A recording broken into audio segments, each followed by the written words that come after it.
And they're some of the greatest stories of American heroes. The True Theater is opening its 8th season with a special tribute to soldiers. True Veteran features real stories from real vets. And joining us now to tell us how the show works is David Levy, Executive Director of True Theater. David, good to see you. Thanks, good to be back. So for people who are not familiar with True Theater, you basically have people get up and tell their story, right? Yes, the mission of True Theater is to build community by sharing personal stories. And the way that we've done that for the past 7 years is by hosting these quarterly, one-night-only events, each featuring a different theme.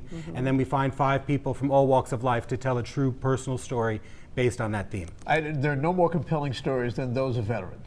I have heard some very interesting and very compelling stories. And people who come to the show on Monday, October 30th will hear 5 very compelling stories. Can you tell us a bit about these veterans who are going to share with the audience? Yes, at every show, one story at least is going to resonate with people in the audience, but I think that everybody in the audience will enjoy hearing the story of 92-year-old World War II veteran Henry Armstrong, who helped liberate the concentration camp of Gunskirchen and has received several honors over the years, but his story is going to be about an honor he received because of the Army, but not from the Army. Really? Yeah. Oh, okay. I'm so intrigued already. You know, how is it that you decided the veterans would be the storytellers this time? Well, we only have 4 shows a year, so we can only have 4 different themes, and so we keep a long list of themes we may use someday. Veterans has been on the list a long time, and because Veterans Day is coming up less than 2 weeks after the event, and because this is our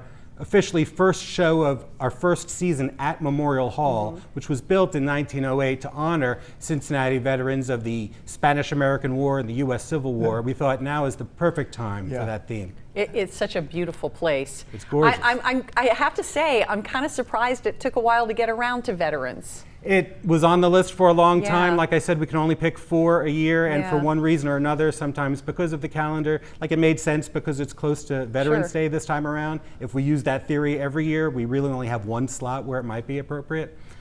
I can't explain otherwise. You know, I'm intrigued by this too, because during the course of my career, I've had the opportunity to interview some veterans, and there are some who absolutely will not talk to you about their experiences, but others, it's sort of like cathartic for them. Did you run into anybody who just, no, I just don't want to do this? I have talked to some people who I might have been interested in telling a story for the show, and it wasn't necessarily that they were standoffish, it's just they honestly didn't think they had anything interesting to say, despite my trying to tell them that they did. Wow. Well, it sounds fascinating, David. Thanks for coming in to talk about us. The show, True Veterans, is on October 30th at 7:30 at Memorial.